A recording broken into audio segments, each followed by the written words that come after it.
Kia ora tātou, kia ora Mel. I see we don't have any members of the public here, so everyone's well versed on housekeeping. So we'll move forward to karakia. Any volunteers for karakia? Oh, kia ora, Oriel. Morena koutou. Kai mai tātou.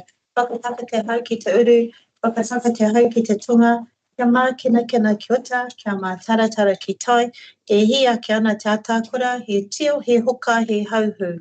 Tūturu whakamaua kia tina, haumie, he karakia. Kia ora, Oriel. I see we have some councillors online. Who's that? I'm not sure, P. Haere tonu. Peter Lucas, Councillor Jones, are you speaking? Sorry, you're muted. Aroha mai, I was just getting a sound check. Kia ora. Oh, kia ora, ka pai. Now we can hear both you and Rick. Rick's already spoken. Thank you.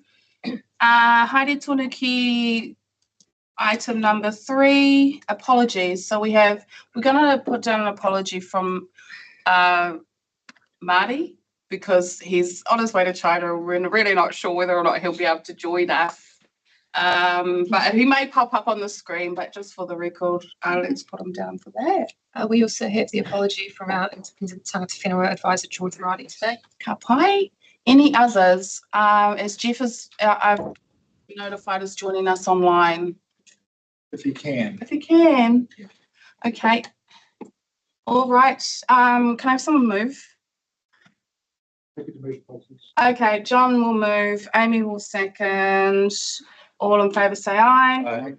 Opposed? That's carried. Thank you. Moving on to declarations of conflicts of interest. Item 4. Would anyone like to declare anything now? Otherwise, you're free to during the agenda item as well.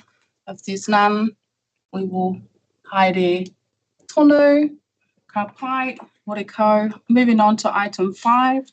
Ngā miniti, confirmation, 5.1, confirmation of minutes. Can I have a mover and a seconder? Jack will move, Joe will second. Thank you very much. Any comments on the minutes?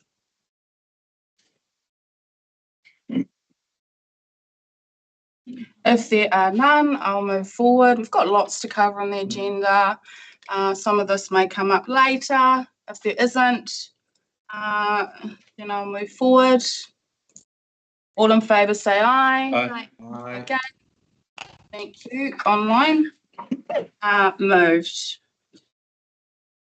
Hang on a minute, sorry. 5.2, receipt of action sheet. Can I have a mover and a seconder, please? Amy. Yeah, happy to see you. John, thank you. Any discussions? If there are no discussions, we'll keep moving forward. Right, all in favour say aye. Aye. Against? It's carried. Moving over to ngā rīpoata pūtea, our financial reports. And the first one, 6.1, is the constitution I'll move. of Northport Group. Joe will move. Do we have a seconder? Happy to see you. John, thank you. Any discussion? We have the two recommend that the constitution be received, and secondly, that council retrospectively authorises the CEO's approval of the constitution. Any discussion? If not, this has been a very long journey, and I want to acknowledge that we've come to this point and we're all happy to move forward. All in favour say aye. Aye. Against? Aye. That I believe was a support. Okay, that's carried. Thank you very much. Moving to, are you okay, John? I just think Peter Lucas is still muted. But But I believe that he said aye when, when we said, all in favour. Okay. Okay, 6.2, financial report to May 2025. Do I have a mover and a seconder? I'm happy to move. Do we have a seconder? Amy, thank you. Any discussion? Could we hear from? Tucker or Bruce? Would you like to give a little summary?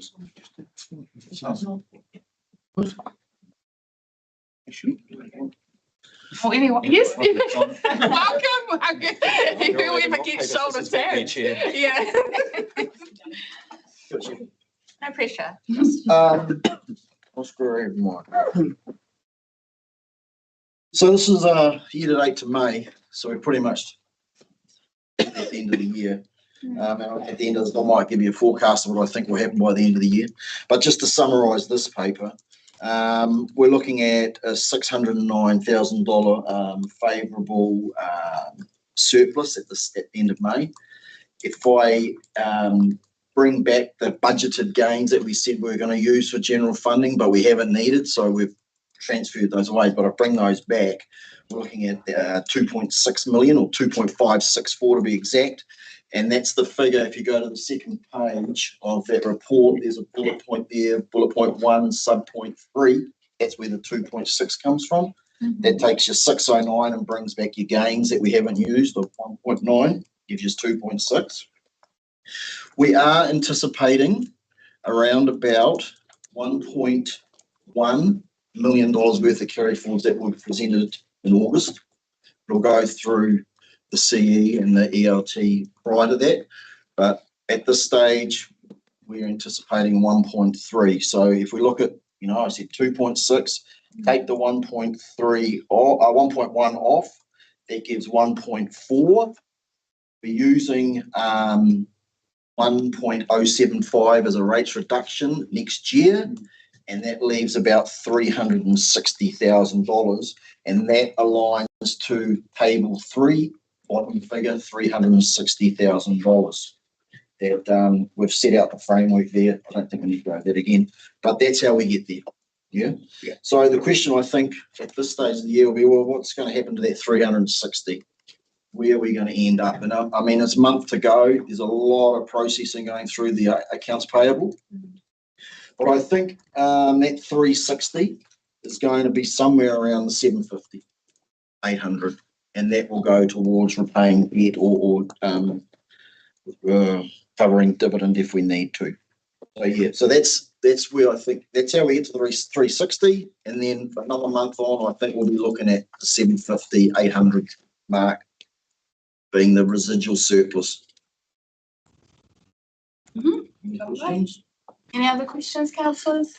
Just about capital expenditure, the Joint Emergency Coordination Centre behind budget by 5.3. That's just timing, isn't it? That's not a shortfall. No, it's just timing. We had anticipated already being further advanced because it's because it's a new arrangement with FENS. FENS has taken a period of time, and then at a national level to go, okay, then how's this arrangement work? We've got there now. We're starting into the procurement process now. Thank you, John. Rick.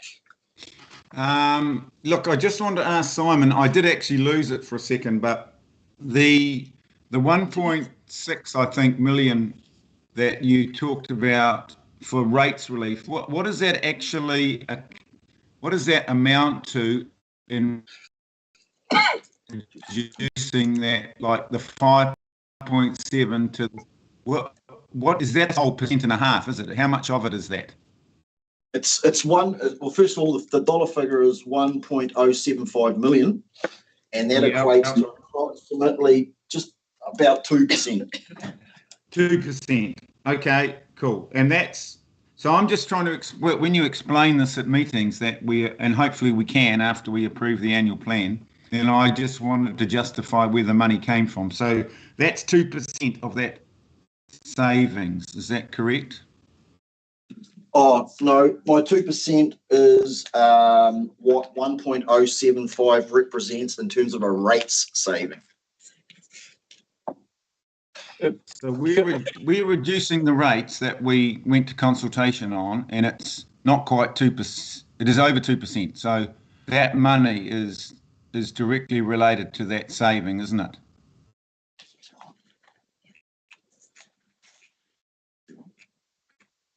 Kia ora, Chair. I wonder, Rick, if you just hold your question till we get to the annual plan paper. Yeah.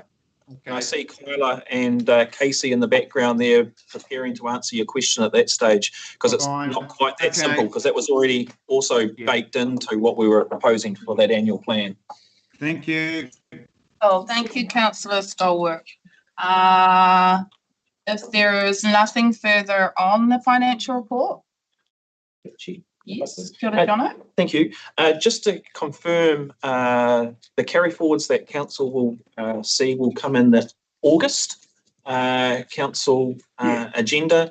And just to be clear, the carry forwards will only be coming forward if we have active contracts. It's only for those contracts that span the arbitrary 1 July end of the financial year. So there will need to be a contract in place for services.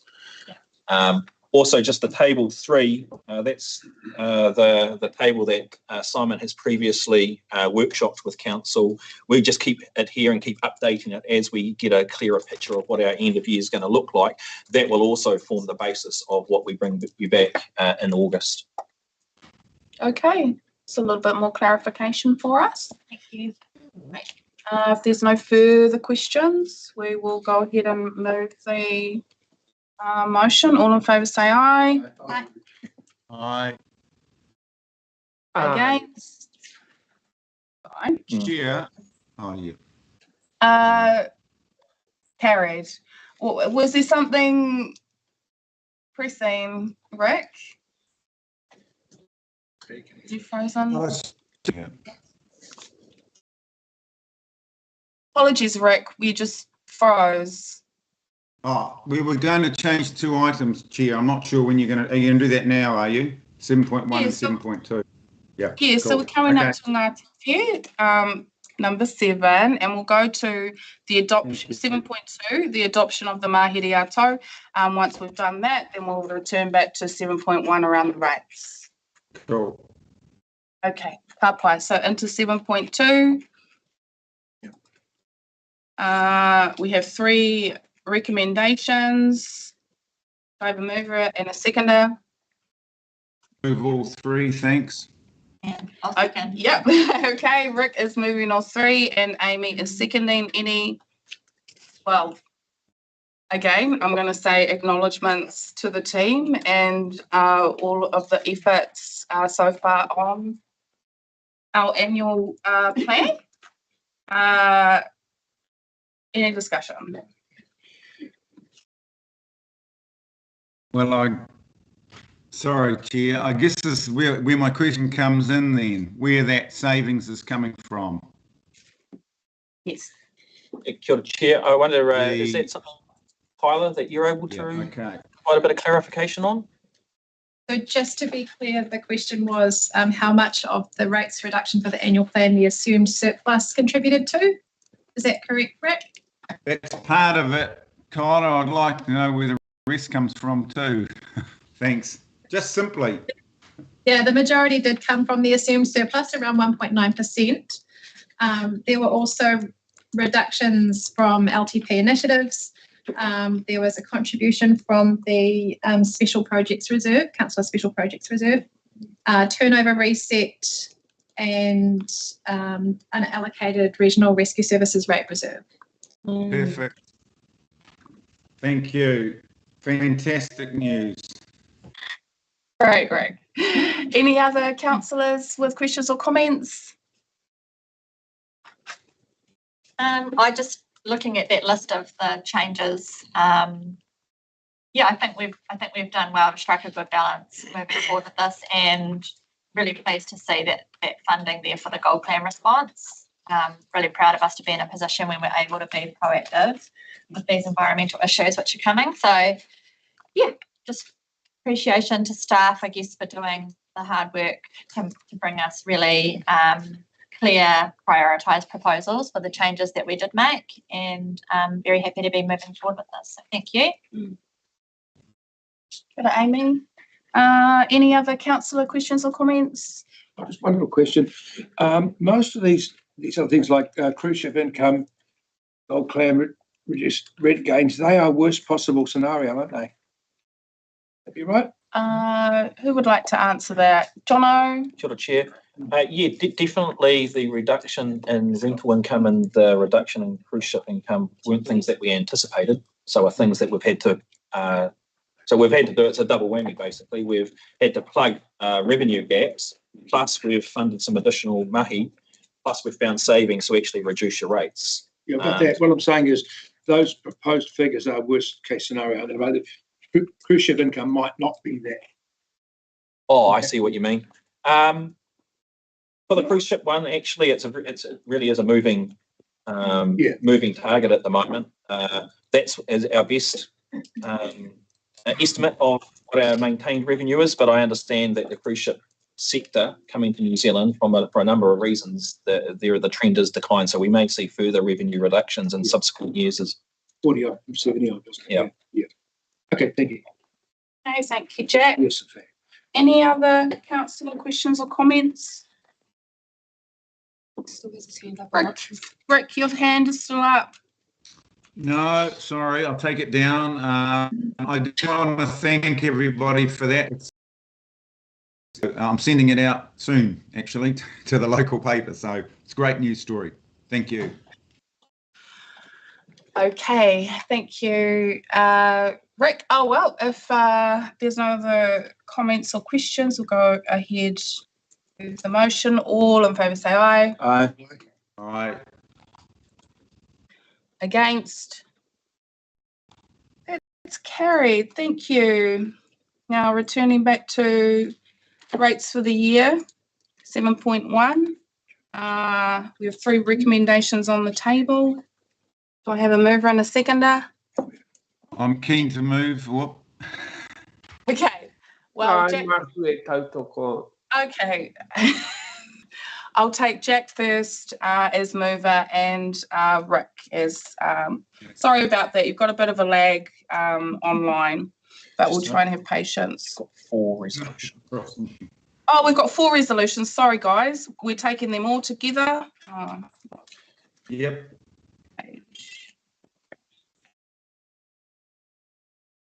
Just scrolling down, yeah. Is that fourth one? Would we? Passed on that. Bottom of page 44 is resolution 4. Just slow. Oh, yeah. Apply. 4 recommendations. We have Jack and Rick moving and seconding. Do we require a summary from staff at all? I don't. No, we're fine. Any questions or comments from councillors?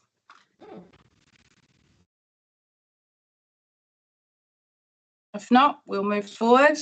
All in favour say aye. Aye. Against? Okay, that's carried. Thank you, I'd like to councillors. thank the staff for all their amazing amount of work on Yes. this item. Thank Yeah. you very much. Mm. Over many months and some really good constructive thinking went into it. Thank you very much. Protocol. I'm sure all the councillors support Councillor Craw's mihi. And so we will move on to 7.3, proposed 2025 SIPO. Do I have a mover and a seconder? I'm keen to move it. Okay, you get to move it this time, Rick. Thank Do I have a you. Second. John's happy to second it. Would we like a summary from staff? Councillors? Amy does. Okay, all right. Jono's keen. Bruce, maybe Jono's volunteering. Bruce, go ahead. please, Daniel's Bruce. online too, by the way. Yes. Thanks, Chair. Happy to provide a brief summary. So, and Scott Hamilton's also online, and Daniel, the investment committee chair. So the SIPO has gone through the investment committee on the 3rd of June, and they've endorsed bringing this to council for a decision. In terms of the changes, the main changes are in the roles and responsibilities. changes to our responsible investment policy, the treatment of the long-term fund and short-term fund, creation of a resilience reserve within that SIPO, changes to our strategic asset allocation and performance targets, and also some changes to asset classes and limits. And this also provides us an opportunity to go out to the market to test for provision of an investment fund manager. Currently, we're using Ericsson's Global, and we've had them in place since 2012. However, this SIPO allows us to go and test the market for a revised investment approach, as opposed to having a manager of managers. We can go straight to a manager that can select stocks and other things. That works differently, and we see advantages in that approach. I'll leave it there. I'm happy to take any questions. I see Councillor Stolwick's hand up. Right, it was for the last one, but I'll ask you, Bruce. So the advantages in going to a different manager, can you go into a little bit more detail on that, please? Why? I presume Ericsson's will assume they will apply. So what are the other reasons that you would have another manager?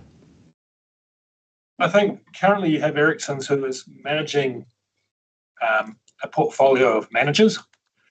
So the advantage of potentially moving away from a manager of managers is you have a manager that can select stocks and also select other managers as well to work with. We can be more nimble in the way that we choose to trade those stocks, and that's reflected in the changes that are proposed under the terms of reference for the investment committee. And also potentially you may see a reduced amount of fees that are incurred in this as well, because managers clip the tickets on the way through, and we can potentially come out with a lower fee cost to us as well. So they're the kind of main advantages that I put as to the reason for why we're proposing this. I don't know if Scott or Daniel wish to comment as well. Well, can I be heard? Sorry, this is Scott Hamilton.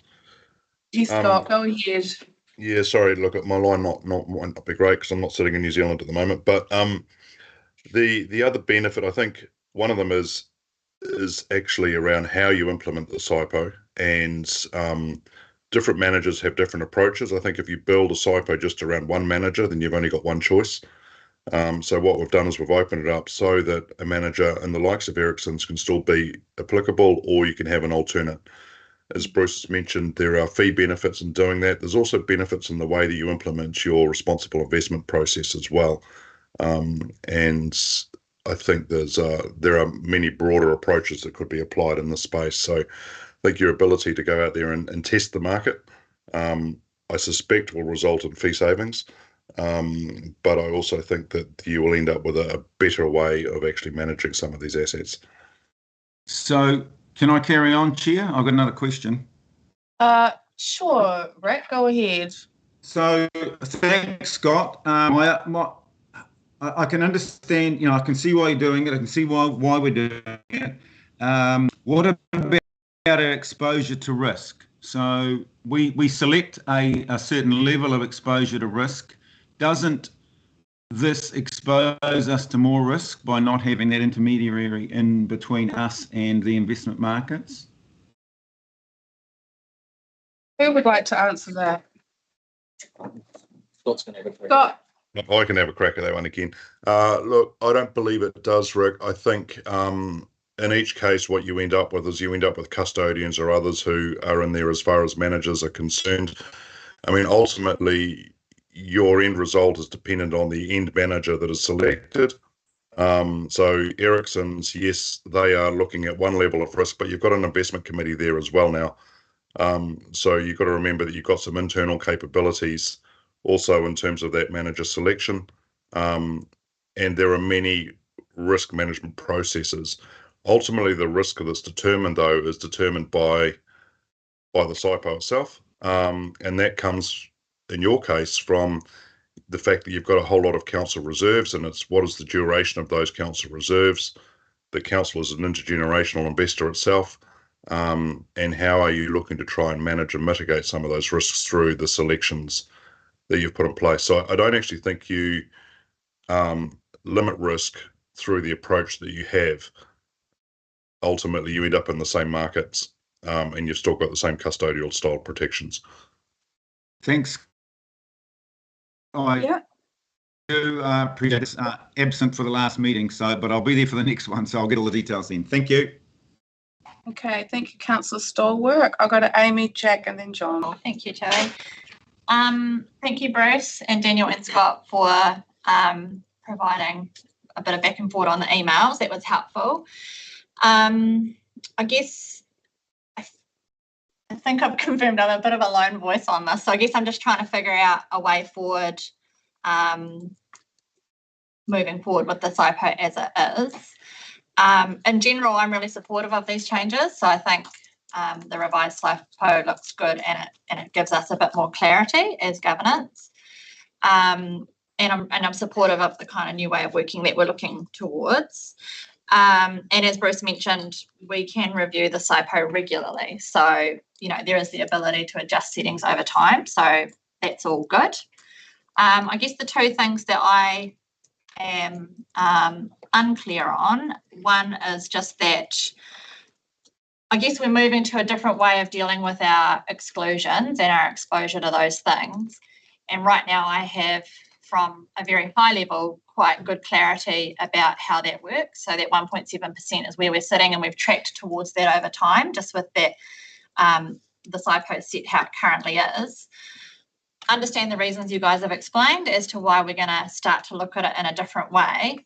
But from my perspective, I would like to maintain some visibility of that overarching percent exposure across the whole portfolio, because to me that's just a good way to track it over time. There's a lot of complexity in the markets, things change all the time. So someone like myself who doesn't sit on the committee and doesn't necessarily partake in all the conversations around the detail, that higher level understanding, just as a regular check-in is quite helpful and important. And then the other thing was just that change to the exclusions list. I don't support removing military weapons and nuclear power from our exclusions, and that's just come from a position of not having any information as to why we would now be willing to invest in those things.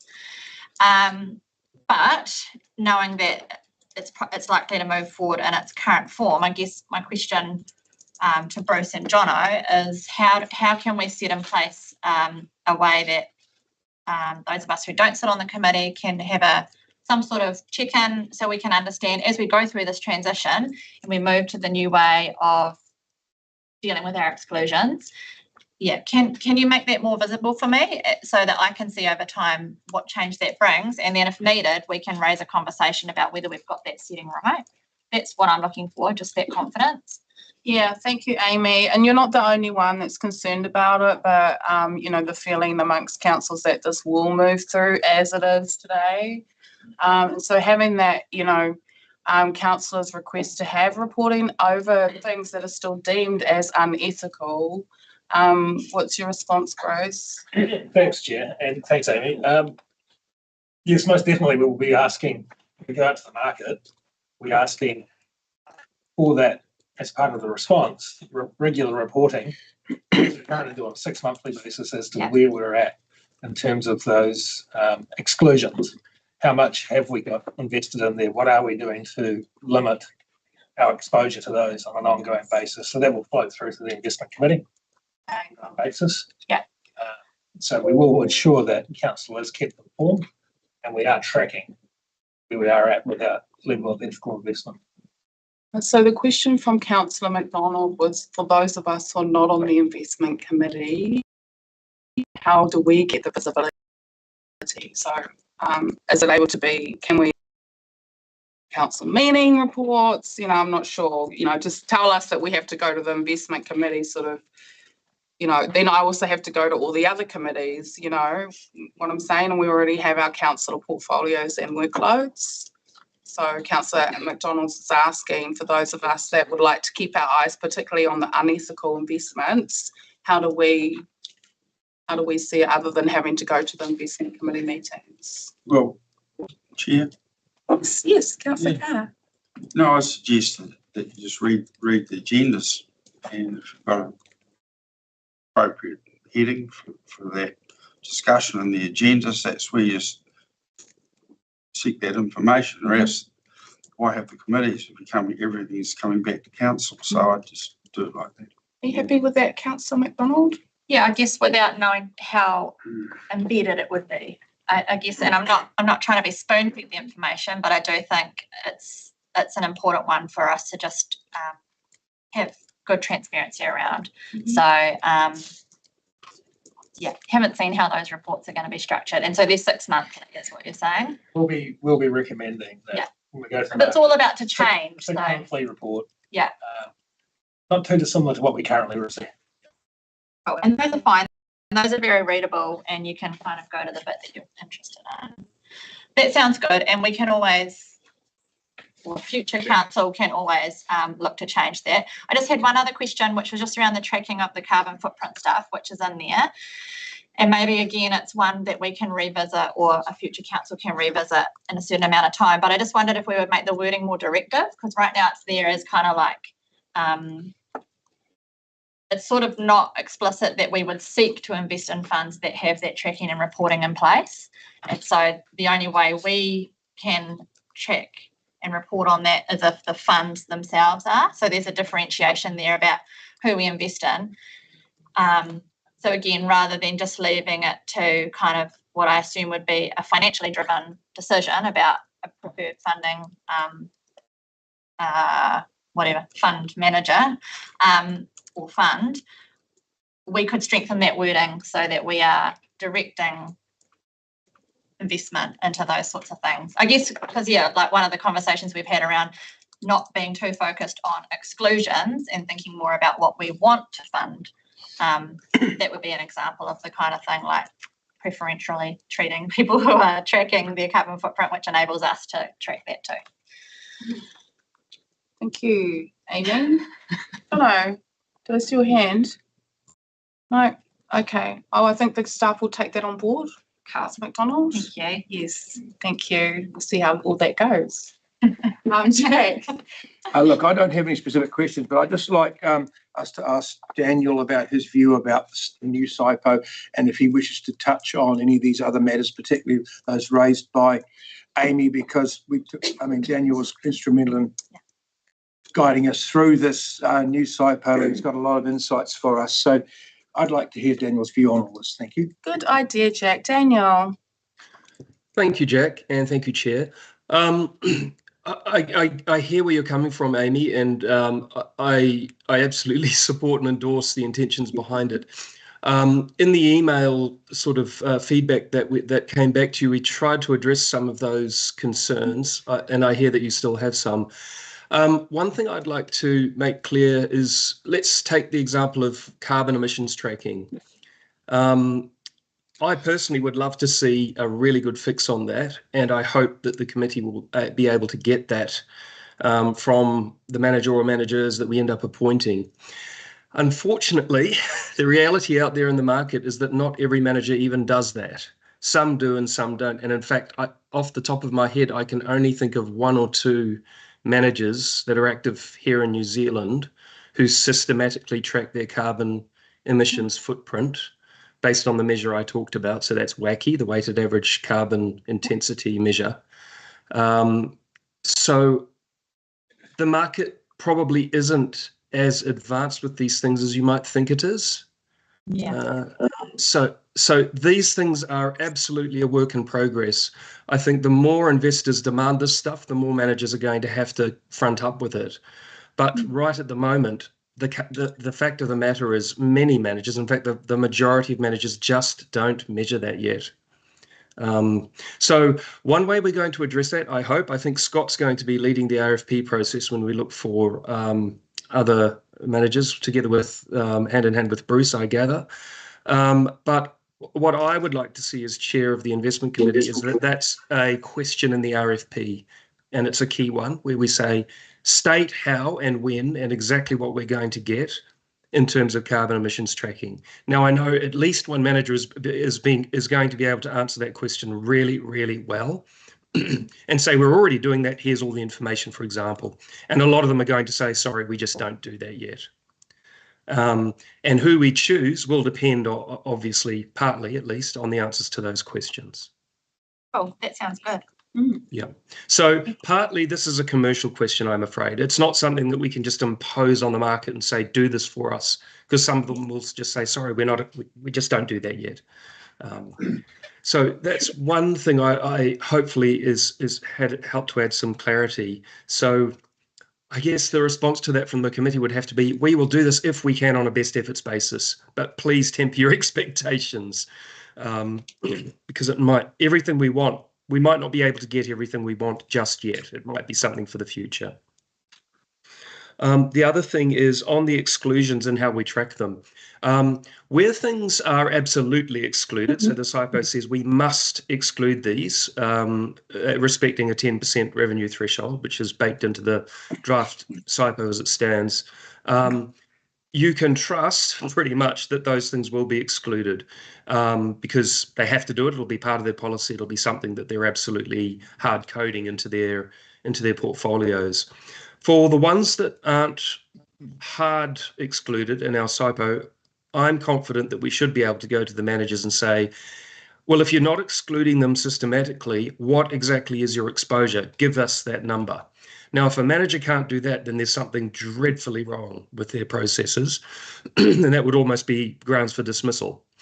So again, on a best efforts basis, what I'm hoping we'll be able to get to once we have the transparency and the information from these candidate managers is that we can ask them questions like, okay, we don't explicitly exclude, say, nuclear power, but can you please at least tell us what exposure there is in your portfolio?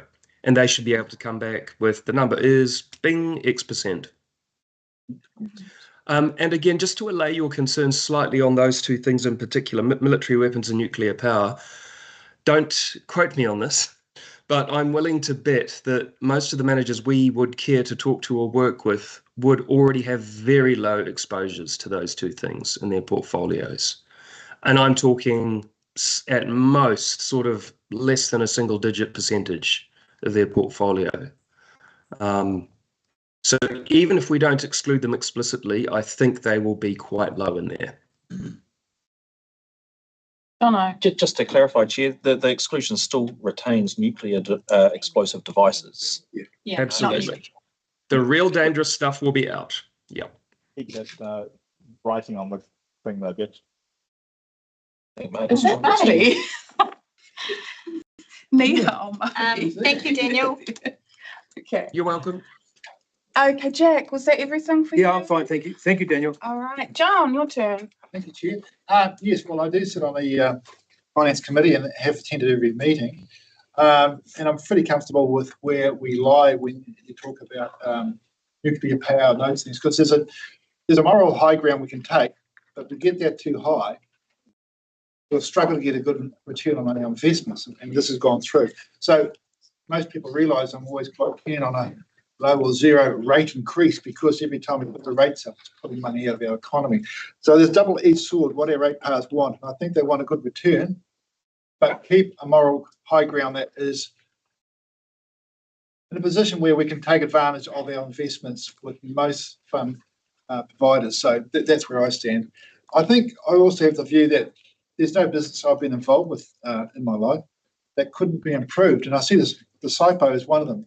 And I think we've got some new brains, new people on the job, and it always is business savvy to actually review your business and going forward. So I do support this, and yeah, I'm happy with it. Thank you. That's why I seconded it. Great, thank you, John. Any of the councillors? Looking at Joe, I'm looking online. I think it's interesting that we were told that the market was going to fix climate change, but now we've just learned that the market doesn't even measure emissions. But thank you, we were learning every day. If there's no other questions or comments from councillors, we'll go ahead and vote on the motion and the 5 recommendations. All in favour say aye. Aye. Aye. Aye. Against? That's carried. Thank you. Aye. Thank you. You're we've recorded you. Next. Sorry, my oh, and thank you to our team online, Robert and everybody else. And that's great work. Madam Chair, would you like us to leave the meeting? This is a public meeting, so you can feel free to stay. But Well, if we're done with the SIPO, maybe we'll get on. services are not required. Many thanks. Enjoy the rest of the day. Thank you. See you later. Kia ora. Bye. Yes, Chris knows Marty's online. Good morning, Marty. Kia ora, Marty. We've acknowledged that you're travelling, Marty, and so you may come and go during the meeting. Apologies, councillors. My Stella keeps closing and updating. Yours too, and you lose. Yeah. So I think it's. Do we need to what? Sorry. CL technology. Yeah, I think we'll just ask the staff to note it and see if they can stop upgrading all day, every day. So we'll move to 7.4, regional sporting facilities rate allocation. Do I have a mover and a seconder? I'm keen to move. And Amy can second. All right. Would we like a summary from staff? I don't know if we do. We've had a full workshop on it for everybody. Yeah. I think we're fine. We've got a big agenda today. We sure do. Nā reira, tēnā pia me haere tonu. Let's go ahead and vote on that. All in favour say aye. Aye. Against, that's carried. Ka pai, thank you. Thank you Phil. to all everybody for working on that. Thank you. Moving on to 7.5, Pest Free 2050, future funding. Do we have a mover and a seconder? Amy will move. I'm happy to second. Any discussions? Madam Chair, I think we probably should discuss, because we do have quite a few options. I support the staff recommendations. I think that they land us where we need to be. But for those that weren't at the hui that we had here, we've really been presented with a hospital pass from the government. They've decided they're going to cut the funding, but they want to hand it all back to DOC and to regional councils, and at the same time, just to add cats as another pest to the list. Well, you could add as many things as you like if the government gets as many conditions as they like if they're not going to fund any of it. So it's kind of put us in a bit of an invidious position. But it would have been wonderful if we could have said, yeah, we support all four. There are four major units to it. We're not on the submission. We're on. Sorry? We're not talking about the submission. Future funding, PF 2050. Yeah. That's what we're talking about, yeah. So look, we've got two recommendations. But I'm saying there were four, I think there were four, weren't there? Units to the PF 2050 submission process, whether you wanted to go for what, maintain the gains and whatnot. So I think that we've done about as well as we can be expected. And I think the staff have done a good job of finding the extra money that we'll need to tide us over for the next 12, 15 months. So I don't see any other measure but to go with what we've been given here. It's sad, but that's the best we can do. Mm-hmm. Thank you, Jack. I have John. Just let John know. Comment and then we'll come to you, John. Kia ora, Chair. Just noting, and I don't have my apologies. Resolution 2 just refers to an option. Really, it's got to be a standalone resolution, and apologies that it's not currently drafted that way. I wonder if I could just table. I've just drafted something now quickly, an alternative resolution to 2, and it's that council supports the reallocation of $100,000 from existing biosecurity budgets to support implementation of the PF 2050 program. That implements option 2. Otherwise, you've got minutes that aren't a standalone set of minutes. Yeah, it's a bit of a funny one, that recommendation. So we would need one of us to move that and second that change. Oh, if the mover and seconder are comfortable with that wording, that's fine. So that was I'm Councillor fine with that. Donovan herself. Are you following, Rick? Opposing. Just give them a minute. But in general, the councillors understand. We're Yeah. going to word that one better. Yeah. Rick, have you been able to follow? Jono's put up a suggested amendment to recommendation 2. Yep. Happy with Just to that. make it clearer. Can Yeah. we hear the wording again, please, Madam Chair, just for clarification? Did you Jono? get it? Proposed amendment. You've got the record. So. Yeah, let me just check I've got this correct. That this is a replacement for recommendation 2. That council supports the reallocation of 100K from biosecurity budgets to support the predator-free 2050 program. All right. Would you say that it has to come from biosecurity partnerships or just from biosecurity? I can say biosecurity partnerships. I should say biosecurity partnerships. Good addition. Thank you, Councillor Kroll. Right. Just give everyone a minute to let that sink it. Did you want to talk, John? We got 3 options. Am I on the wrong page? Yeah, but the preferred option currently that would, yeah, Just a Jack said there were 2. But I thought he said 4, but No, so there were 4 pieces to the PF 2050 for us to submit on, and what we've done is we've put them in priorities and maintain the gains, and what was the other one? Sorry, mobilising for action, I think, and we've said the other 2 are investing in science and a couple of other ones, expanding the whole program. We will put them as much lesser priorities because we don't want to be saddled with a bunch of programs we have no funding for. yeah, for sure. And just to point out that quite a few of our other programs are actually slightly more efficient at achieving similar gains than PF 2050. Like some of our community stuff, like Pura, Brynderwin, like Pukati, like Bay Bush Action. They're achieving similar results at much lower cost. So, we have got to put this into the wider context of our whole biosecurity and biodiversity efforts in this region. Thank you, Jack. I'll go Amy and then Joe. I think I'm sure I read it, but now I can't find it. Was there also a commitment from our team to continue to look at how we can leverage like a philanthropic? Yes. Is there, so obviously we need to have the budget allocated so we've got confidence and we can maintain our contracts and stuff, but we're also working that angle because it's such a great opportunity to bring people in and bring funding in. So that's part of the plan as well.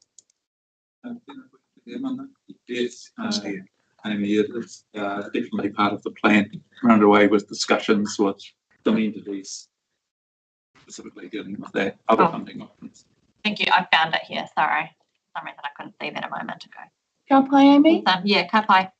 Okay, Joe. Yeah, no, a little bit concerned that we're going to divert funding from our other partnership programs. Because this is quite a funding intensive program, these 2 areas. And the other ones don't give you a look until you half per hectare, getting half the funding. And I'm particularly worried about if we're going to divert from the extra 1% of our rates we struck to address the western part of the region that was getting a very low level of control. So I'd like some confirmation there that doesn't get siphoned into this. And one day you're going to have to face up to the reality of this. There's a Rolls-Royce program we got for these 2 areas, and it's quite different to what the rest of Northern gets. That day may be coming. Who would you like to answer that, John? Chair, I wonder if Don, you're able to respond to that. good point that Councillor is making. Yes, these areas get a higher level of service than other areas around the region. If you're able to just clarify where exactly the $100,000 from the partnerships budget is coming from, as in what won't be delivered for that 100K, and specifically to the point of whether that the additional 1% that councillors provided in the LTP towards West Coast and Far North for biosecurity, whether it's coming from there or not. I do not believe that one. No funding would be taken from that 1% that is going to those particular areas. APA recommends that we take the $100,000 from our biosecurity grant funding. It's currently operating at $160,000. That would leave $60,000 in that. We think that's sufficient to generate grants next year and apply that as starter funds for some of the projects right across the region. So again, that 1% is secure. Nothing's been taken from that. Well, we just have a secretarial note to that effect, please. I'm sure that's fine. Thank you. Thank you, Joe. Any other questions, Joe? No, thank you. That's it. Okay, I see Rick online. Yeah. Don, I look, I don't know if I got it right. I mean, I don't really understand it, but the 160 to the 100,000, that's not coming from the high value areas, is it? Like Jack's brought that point up. So is that affecting those at the moment, those high value areas, until the end of the current long-term plan? No, it is not affecting those areas. Perfect. Thank you. Okay, it looks like most concerns by councillors have been answered. Is that still Rick's hand up? Oh, yes, it is. Okay. Take it down. Thanks. Thank you. All right, then we will put it to the vote. All in favour say aye. Aye. Aye. Aye. Against? Carried. Haere tonu. 7.8 navigation safety bylaw. Sorry? 6. Where am I? Plan submission. There's 2 predator-free items. Oh, there. Did yours just update? Mine just, yeah, I'm pulling mine up again. Sorry. Just keeps doing it. But I've lost my notes now. Yeah. At least we're all in it together. I assure you, I have contacted the provider as we speak, so I'm waiting. Chair, Yes. Chair, can I just ask, is it possible to get the agenda emailed to us and then we could open it and have it on when it wouldn't keep dropping off too hard? I've had to go on the website and then you can download it because you can't download the version in Stella anyway. So, I mean, just to avoid that just happening all the time, it might be easier to just go to our public website and download the public agenda so that you can follow. Kia ora. Kia ora. Kia ora, Chair. Just checking in with councillors to see, do you have the agendas on your screen to allow you to proceed, or do we need to pause? Because we can pause and just have a quick look at each individual ones and make sure that you've either got a PDF or we can go on the website to make sure you've got one that's there working. It's the platform. It's the platform. It just keeps closing and reopening. Once the platform is stabilised, access will be secure. That's the issue to remove. Kapai, thank you, Peter Lucas.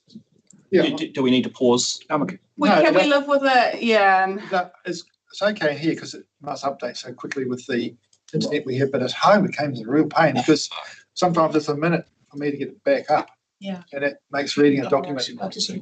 Yeah. In future we can email. Chris will email it to you all now if you've got any issues right now. But it's working all right for you, John? It is, but it worked very, very well about a week ago, and then this has come on lately. So it's a new problem. Okay, I'm sure our staff will hand over that feedback, and we have the option of. I think we're all going to just live with it for now, as we're kind of halfway through the day of the meeting agenda. Yeah. Okay. Thank you, everyone. So 7.6, approval of submission on the proposed Kaipara district plan. 2 recommendations here. Do I have a mover and a seconder? Yeah, happy to move. John, Kapai, Jack, second. Kia ora. Oh, kia ora. Any discussions? We've been briefed on this. Yes. Just a question, just in the wording of recommendation 2, there's an XX there, which might Should need be to be. 7.6. Oh, yeah. Yeah, thank you. So yeah, we guess you're waiting for the number of the item. Yeah. Just if we have to have it correct at this moment. Thank you. And you're both okay with correcting that, I'm sure? Yep. Yes. Okay. Thank you. That was what you were going to raise, Bruno. Okay. Any other discussions or comments?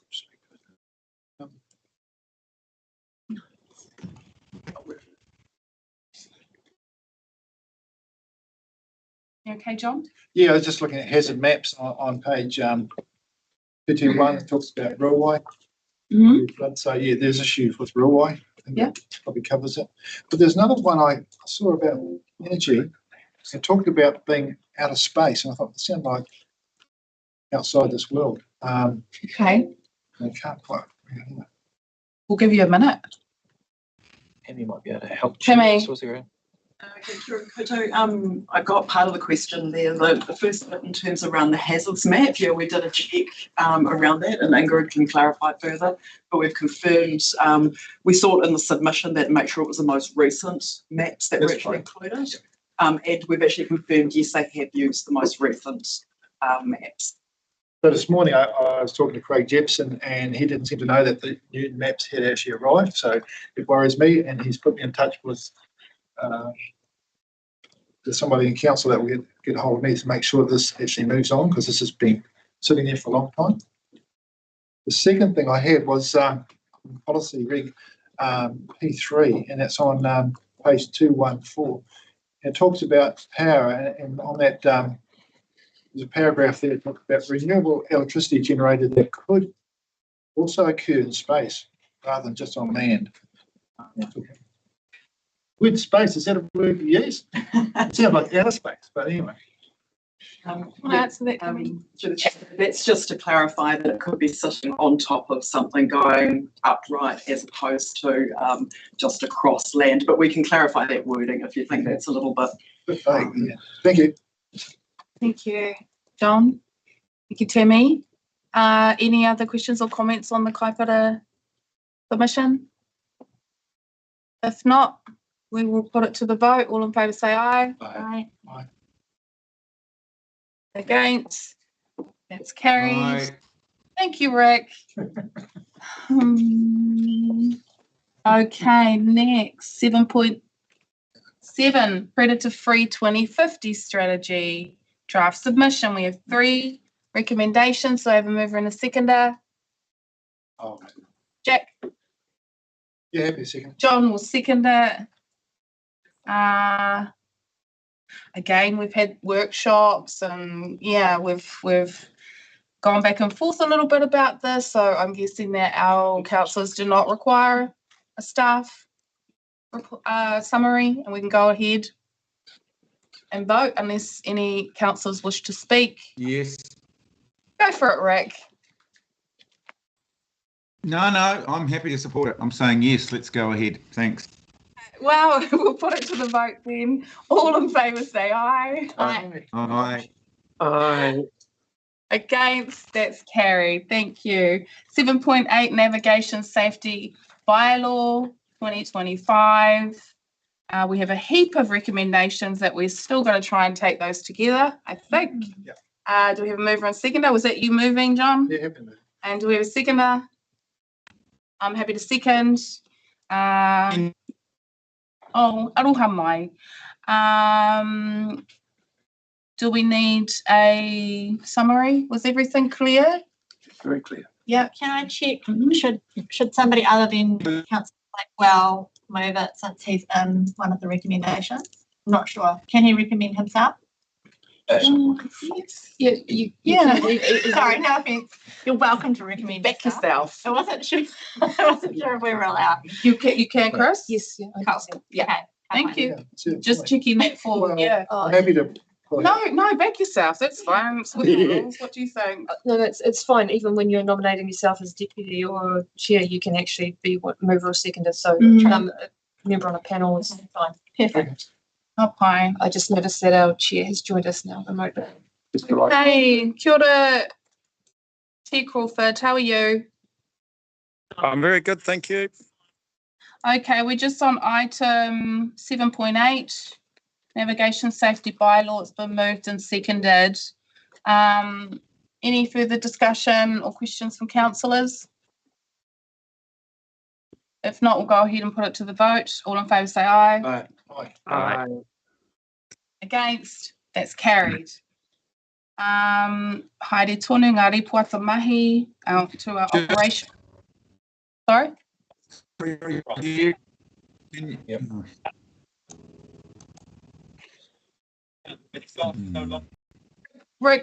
are you speaking with us? I think it's just maybe not intended for us. Maybe we'll just mute Rick for now. Aroha mai. 8 point, is that Jeff, are you speaking with us? Sorry, doesn't look like it. I don't think so. Okay. Sorry, we're just getting a bit of background noise from the online participants, but I believe we're moving forward. Great timing. We're on 8.1, the chair's report. Jeff, would you like to move your report? Yes. Do I have a seconder? Happy to second that. John will second that. Any questions or comments from councillors? If not, we'll go ahead and put it to the vote. Through you, Tui, question is really, where did things land with the Thailand engagement? After our chair visited Thailand, I understand there was some follow-up around possible economic investment. I was just wondering if there has been any update regarding that. It hasn't been contained in any of the reports to date. Thank you, Councillor Jones. Chair Crawford, would you like to answer? There was an update probably 6 months ago. Peter Lucas, if you'd like to go back through the agenda, you'll probably find it. So nothing in the last 6 months about possible investment, which was the reason for the trip? Yes, I've had a meeting with the Foreign Minister looking at the Kingfish farm. That progressed quite well. The Singaporeans at the moment have got first rights of refusal. That's all being put on hold at the moment because of the change of minister, with Collins stepping down and Shane Reddy taking over, and Shane Reddy has put that on hold. That's about as far as we've got to at the moment. We've had Thailand people up looking at land in the port area at Marsden Point, but they were more, excited about the Kingfish farm at this moment. That's as far as it's got to.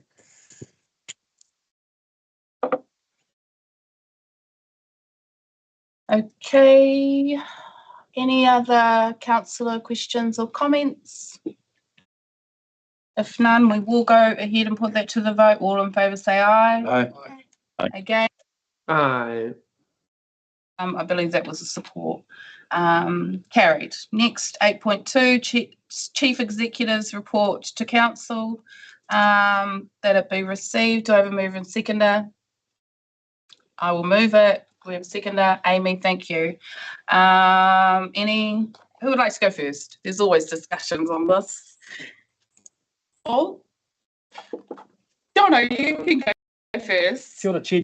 I note in there that we've got the opening, the rubber cutting tentatively booked for the 3rd of July. If councillors are wishing to attend, I very much encourage you to, but we're just looking at trying to move that out to the 4th of July to accommodate Minister Jones. Okay, 4th of July. Thank you for putting that out, Jono. Any other questions or comments from councillors?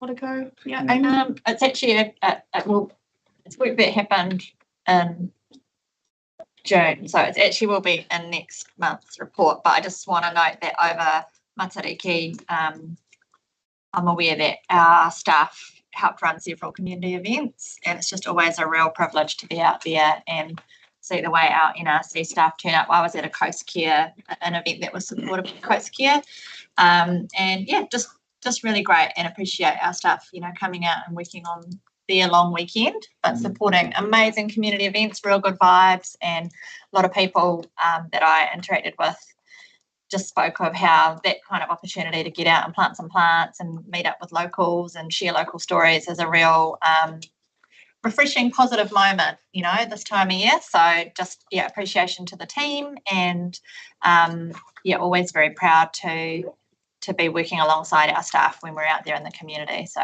thank you. Total cool. Any other, John? Just that wastewater's going in the right directions too, so that's really improved over the time. Interesting. I always get a lot from the rainfall charts. I always find those fascinating in farmers. So yeah, well done. Thank you. Thank you, Councillor Blackwell. If there are no further questions or comments, we'll go ahead and put it to the vote. All in favour say aye. Aye. Against? I'm going to take those as ayes. Carried. So next agenda item, we're moving to the committee minutes. 9.1.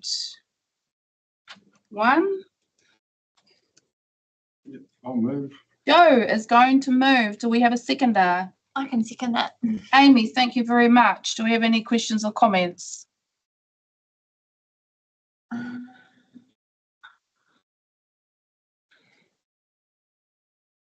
So I'll just make just a real short comment on the Kaipara Moana Recreation Joint Committee meeting, which feels like it was a really long time ago. I guess just wanting to say that it's been a real privilege to see that program go through its growth and development, and it's now humming along really well. It's a program of work which is achieving a lot on the ground, and I believe run really efficiently with use of staff and the way that they're engaging in our communities and working with landowners to get things done. And in more recent times, for a long time when the joint committee was set up, we had a set number of governors who stayed the same. So for a long time, it was kind of the same people.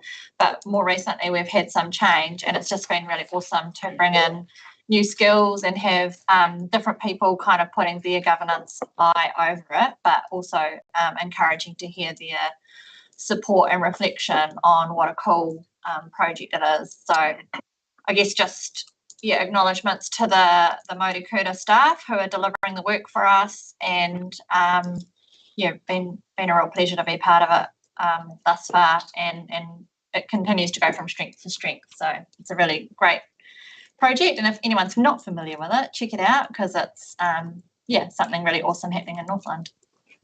Thank you, Amy. John?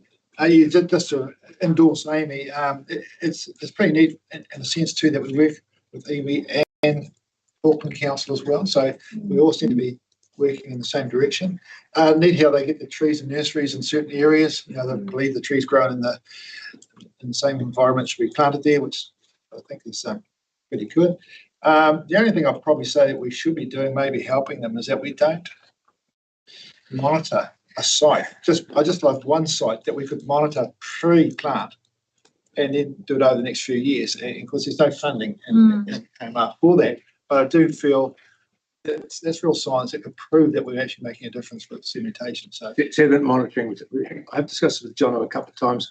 It's a very fraught, because it has to be over a huge, long period of time, and it's obviously all subject to vagaries of weather and some other things. But I still believe that John's right. I think we should try and do some long-term, really long-term, longitudinal impacts of sedimentation trials. I mean, Auckland's doing it. Auckland Council's doing some. I think we should do some. I don't have a methodology in mind. I'm sure Colin will, or Ruben would come up with a methodology. It might mean more than one site, by the way. It might mean a suite of sites. But I think John's right. I think we do need to investigate it, even if the results we get are subject to huge caveats, because we will be asked at some stage, well, what kind of impacts has all this 200 million and on the environment, and we need to have some kind of answer. So, You finished? Not quite, yeah. If our chair can carry this meeting on at the same speed she's doing now, hopefully I might get to Dartmoor where KDC has got, well, we're in the line for a possibility of a price here. So keep going to it. Okay, thank you, John. Well, acknowledging that those sorts of the science and things like that, the KMR committee will be the ones who, decide, but we support you and your There's no funding for it. Oh, you're going to circle around for some funding, maybe. Yeah. Okay, we'll cross that bridge when we come to I'm going it. to just point out that the KMR project does not include any funding for monitoring. That's up to the two regional councils. So there's a kind of a moral responsibility for NRC to do it. Auckland's doing it, so I think we just simply need to do that. Yeah.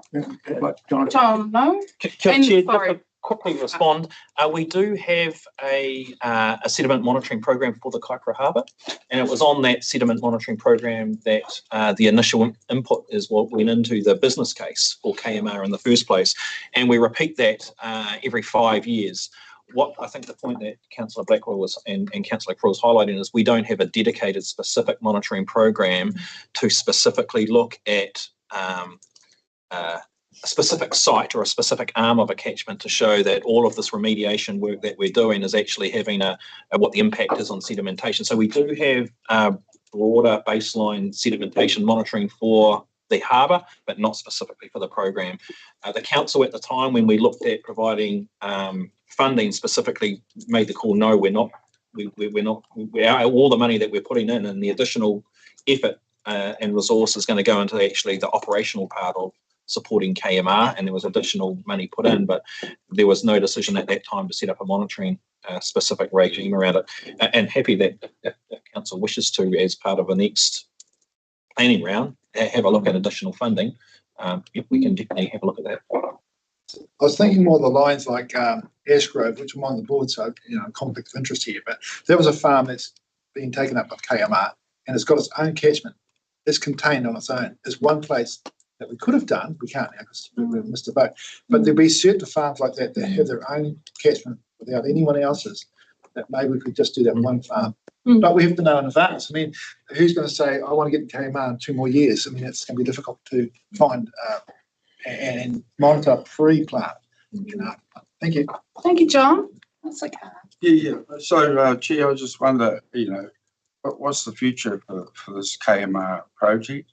How are we going to fund? What's the likelihood of the government not funding another round?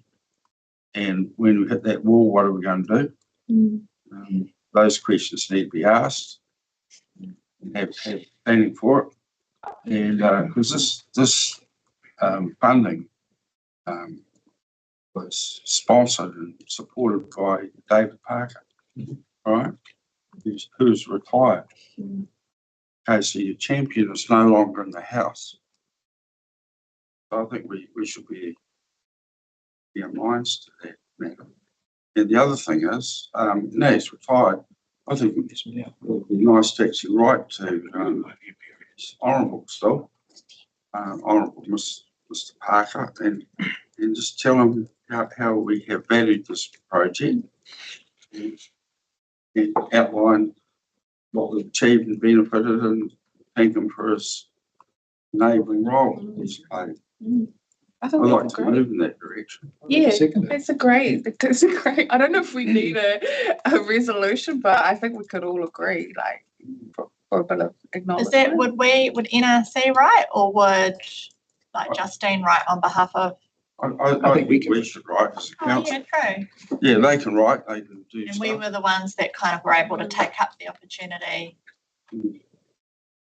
I think Joe's right in that we do it on the occasion of his retirement. He has. Yeah, I know, but that's the reason we're doing it. It's ostensibly the reason why we write to say we appreciate your efforts in getting this wonderful project off the ground. Well, it's just going all the way through. But to answer the other part of the question, I think we've still got 3 more years funding, have we, Donna? Government funding? Through you, Chair. Yeah, there was a total, and I can't exactly recall how far through. You guys will know more, but it was a 10-year funding window for $100 million. There have been extensions to that time, so you guys will know it better than I do, but there's been extensions to that time frame. I'm not 100% clear what it is. There's a memorandum of understanding between ourselves and the Crown around when we get to the end of the funding and get towards the end of the funding. There was, because it was, as you'll recall, it was a $300 million project. We got funding for $200 million, so there was a further corridor to have. NRC has got its funding there for the 10 years, and we'll be putting into reserve whatever isn't being spent through those initial years. So we've got our co-funding contribution for the life of it as well. But yes, as you get towards the end of that funding stream, there will need to be a corridor between KMR partnership and the Crown as to what about the other $100 million. That'll also come back to us as are we going to continue our co-funding along with Auckland Council and then the Crown to see if there is a project that continues on at the end of the current funding round. So it does raise the point, we actually need some good data on sediment reduction. We're only going to get it if we get out there and do this water sampling, because it's going to come right back to that. That's what this project's all about. Can we prove that we've achieved the objectives? That's an investment this council needs to make. Yeah, I think I just mentioned also that one of the strengths of our CE and the Maurikuta is a strong international network. So she's quite well connected to the philanthropic community, the high-tech community. So I think she's done a really good job of moving through the changing government and networking with the current government, taking over the responsibility and building those relationships with ministers and ministry staff, but also, like we're up for some international, KMR is up for some international prize, Earthshot prize or something. So it's quite a high profile piece of work. And again, the large scale of it starts to make it of international interest and significance. So I think you're right, it's about sort of succession planning and figuring out where to next. And I do think we have the right leadership in place, pushing us to always be looking forward as to where we're heading. But yeah, it's good to hear sort of the positivity around this table, because I think that's really important that we are proud supporters and continue to encourage and support these kind of projects which bring a whole lot of Crown investment into our region and enable us to achieve things at a scale that is unaffordable for the region, when it's only ratepayer funding available. So it's been awesome. And how do we ensure that it's upheld as the, what is it? An exemplar is what they used to call it, an exemplar restoration project. And hopefully, it provides leverage opportunity for us to do other exemplar projects within our region, because we're doing this one so well. So yeah, awesome. Thank you, councillors. We've had in principle support, I believe, for exploring the scientific evidence around, but still, I think that would be something that would be further explored by you guys and then brought back to us at another time. But we also agree with Councillor Carr's suggestion to put together a letter acknowledging Honourable Mr. Parker. Okay. Yep, agree. If there are no, I see Rick's camera is on, but I don't see his hand up. If there's no other questions or comments, they're on the receipt of committee minutes. Otherwise, I will put it to the vote. All in favour say aye. Aye. Aye. Against? That's carried. Thank you, councillors. Next, we're moving on to 9.2, working party updates. We have one recommendation again, that the working party updates report be received. Do I have a mover and a seconder? Amy moves, Jack seconds. Any discussions? One quick question, please. Just on the letter to MPI regarding the unwanted organism status for Asparagus folius. Did we send a letter? It's in preparation. We haven't sent it yet. Oh, great. Thank you. Right. Any other councillor questions or comments? On the working party minutes? Updates, I should say, not minutes. If not, we'll go ahead and put it to the vote. All in favour say aye. Aye. Aye. Against, that's carried. Now, I would like to adjourn us for 10 minutes. Yes. Yes, so we like to have a refreshment break, and then is it easier to go? Yeah, we'll go into the recommendation to close. Thank you. Thank you, Chris.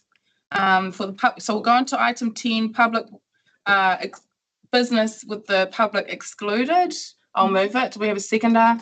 Amy, all in favour say aye. Aye. Against, that's carried. And we'll take a 10-minute refreshment break. Thank you.